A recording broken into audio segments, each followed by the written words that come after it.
Philippe de Coufflet est un homme très occupé. Nous avons tout de même réussi à le rencontrer entre deux trains, dans un café parisien. Joli cadre, mais une ambiance particulièrement bruyante. Imperturbable, le chorégraphe se lance et raconte sa première expérience de danse.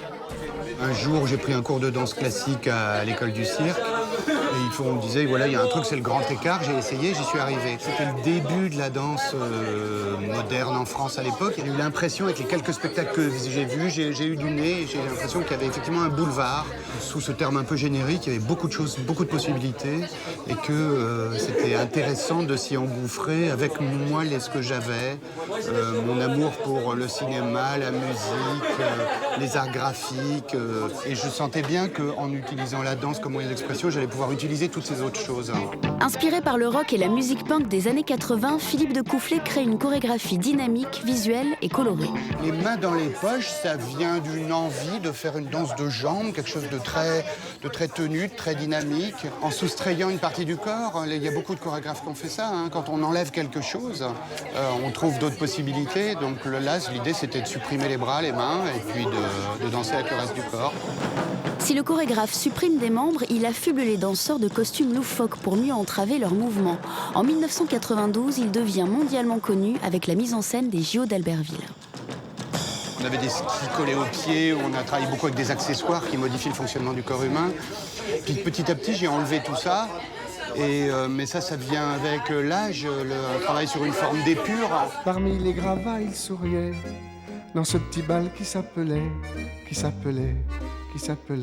Le chorégraphe se déleste peu à peu des accessoires et s'intéresse à la dimension érotique du corps. En 2009, il met en scène l'armée de beauté du Crazy Horse.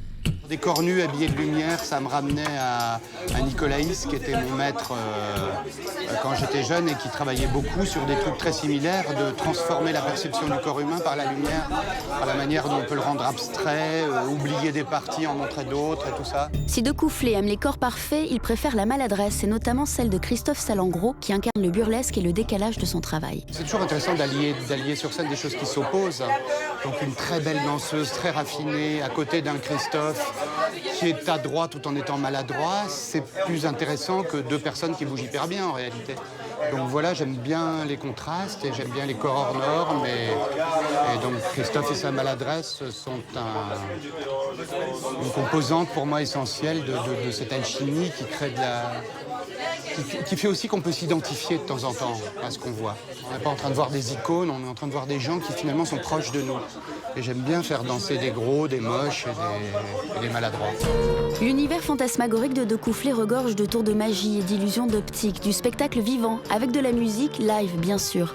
Dans Octopus, c'est le musicien Nosfell qui accompagne les danseurs. La musique en live, ça permet d'une part d'amener un élément vivant très sensible, et d'autre part, ça permet au spectacle d'évoluer sans arrêt.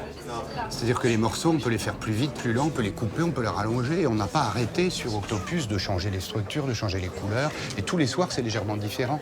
Et c'est cette différence qui rend aussi qui fait que les danseurs sont à l'écoute. Enfin, il y a quelque chose où on reste forcément sous tension du fait que tout se construit en même temps.